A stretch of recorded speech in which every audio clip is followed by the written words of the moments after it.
Hey, what up everybody? This is Stevie Reach coming to you. I am on the road. I'm heading home from WrestleMania 31 right now. I am on 680 North. I'm heading towards Sacramento, California. I honestly had a lot of fun at WrestleMania this year. It was a ton of fun. We did it all. Only regrets I think we have to say about this year's trip is we didn't make it to the NXT show. If I didn't go to the NXT show, I would have missed Samoa Joe wrestling for Ring of Honor. I would have missed Kaiju Big Battle, which honestly for me was 1 year in the making. So I'm glad that I did that. Missing the first WrestleMania NXT show though is something that really is sort of a regret though in the long run. But now we know. I mean, for next year, the show is really released really late. But you can really tell by the WrestleMania crowd, even at WrestleMania itself, there was NXT chants. And it just shows you how much that brand is growing. I know that I've been watching it religiously probably for maybe 6 months. Maybe not quite 6 months, but for 2 quarters. I remember seeing the Kevin Owens debut and telling myself that, this is something I need to jump on. I keep watching these specials, but I don't watch the weekly shows. If I watch these weekly shows, the specials will mean even more. Triple H taking the Performance Center and really turning it into a top-notch product. I know that there's been lots of talk about them trying to get it to be its own traveling band. And I was at WrestleCon, and they had a Q&A with Tommy Dreamer. And I was very lucky to hear this, because I only went outside just to see what was going on. And as I heard the question being asked to Tommy Dreamer, what he thought about NXT going out on the road, I listened to his answer, and I sort of wish I would have listened to the whole Q&A, because if it was as good as the 5 minutes that I listened to, it must have been really good. Dreamer's always had a really good mind for the wrestling business, and he's a smart guy. I mean, look, he has his own promotion, House of Hardcore. As of right now, the shows that he works, they draw a profit. He's not doing a show every week.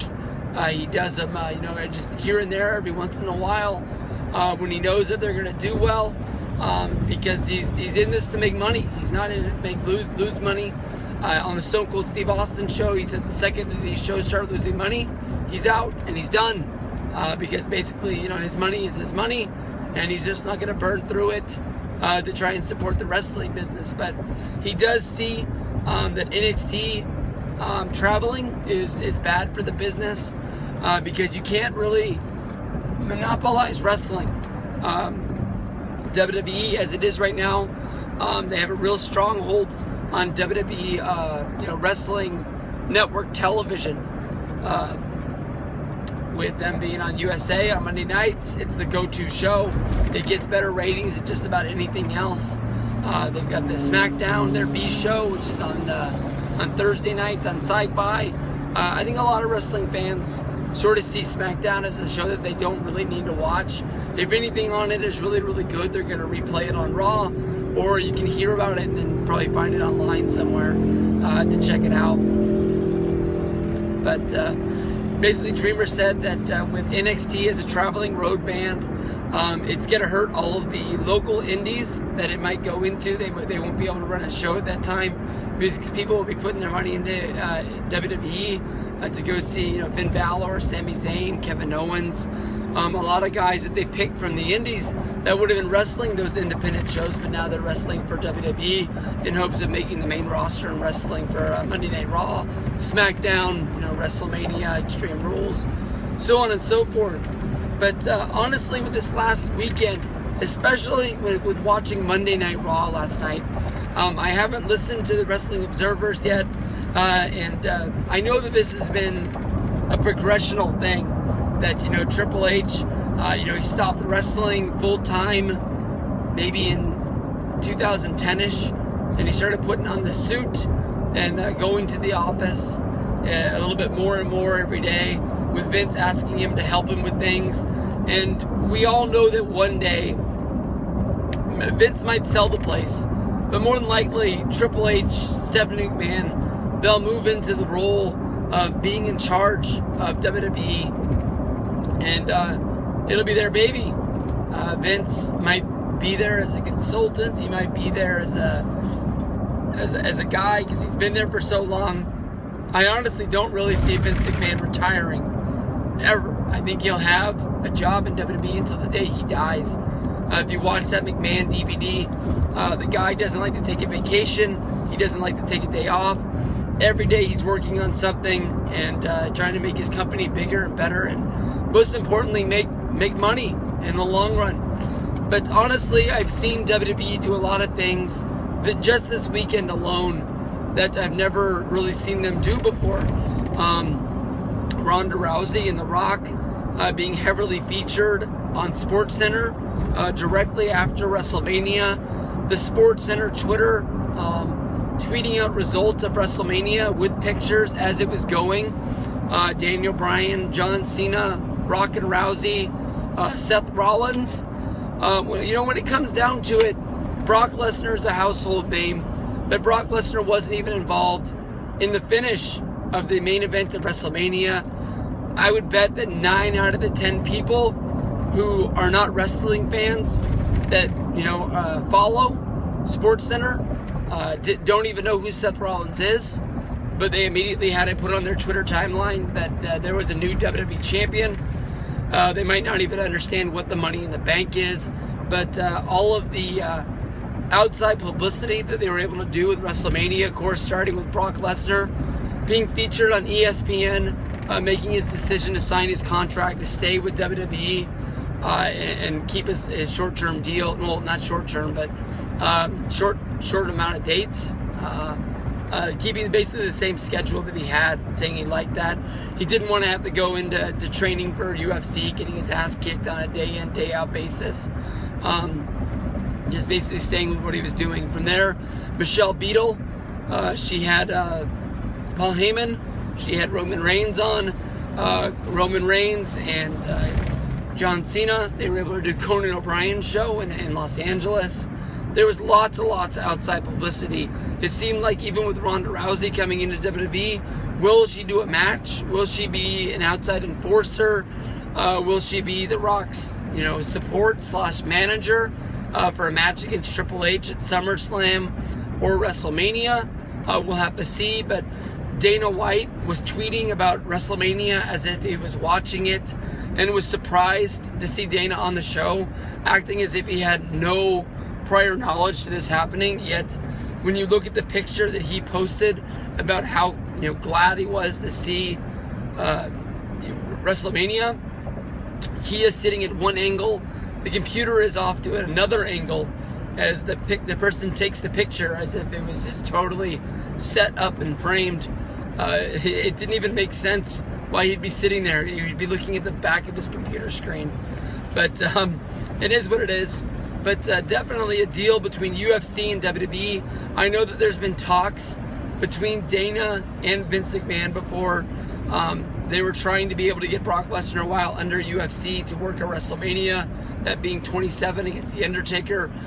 Vince McMahon even went to the extent of saying that Dana White would be able to beat Vince McMahon in a fight at WrestleMania, trying to put him over in order to have Brock lose to Taker keep his streak. But they've never been able to close that deal out. I think that Triple H is the key to a lot of these deals. Of course, he was able to go out and be able to get Ultimate Warrior, Bruno Sammartino, a lot of these people to come to WWE to close out their career, going into the Hall of Fame. These doors that people thought had been, burned down, basically, we're back, standing strong. Bruno Sammartino, he wasn't at WrestleMania this year. Of course, last year in New Orleans, he was a VIP at Access. They unveiled his statue. I don't know if they just didn't want to bring him out or they didn't have anything for him. Oh no, he was there because he put Larry Zbyszko into the Hall of Fame, but I didn't see him do anything else. I remember hearing talks that Bruno had only signed a few-year deal and then his contract was going to be up and maybe he'd be out of WWE again, but I don't really know what they really have for Sammartino. But when it came down to watching Monday Night Raw last night, honestly, it really felt like we were exiting the sports entertainment PG kind of angle. I know every time somebody says bitch on TV, people go bananas. Every time somebody gets cut, you make the joke about the blood that's on the show. But last night seemed to be more about wrestling. I don't know if that was just for the crowd that was there, but to me, honestly, it seems like Triple H maybe has gotten into the ears of Vince McMahon, and maybe he's gotten a little bit more of the keys to the castle, and has been able to say, hey, you know, we need more wrestling on these shows because we are a wrestling product. I think that you know, Triple H does see that, you know, that is the key to them opening the door to bringing more fans back into the company. If you think about the matches that happened on Monday Night Raw last night, you saw Dean Ambrose and John Cena have a damn good match. The Lucha Dragons in that 8-man tag were very, very good, very well over. Lots of wrestling inside of that match. And then Daniel Bryan versus Dolph Ziggler.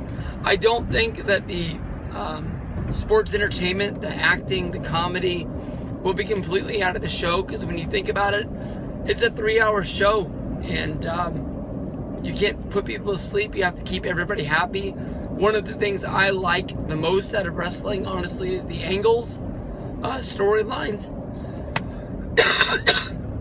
One of the things that really drove, one of the things that really drove the Attitude Era would be, they called it Jerry Springer television at that time, but, you know, one of the things that, you know, you had to watch the show all the way to the end, and then when it went black, and they put the logo up, and see you next week on Monday Night Raw, you were yelling at the TV for ending, because you wanted to see what was going on. You wish you were in that arena, so you could see the end of the fight that was going down. But we'll have to see. Definitely, I know that the Raw before WrestleMania really let people down. I know you didn't want to give the fight away for free, but the tug of war was bullshit. And hopefully, you know, WWE saw and heard what the people were saying, and they are going to be changing. But I definitely could see them.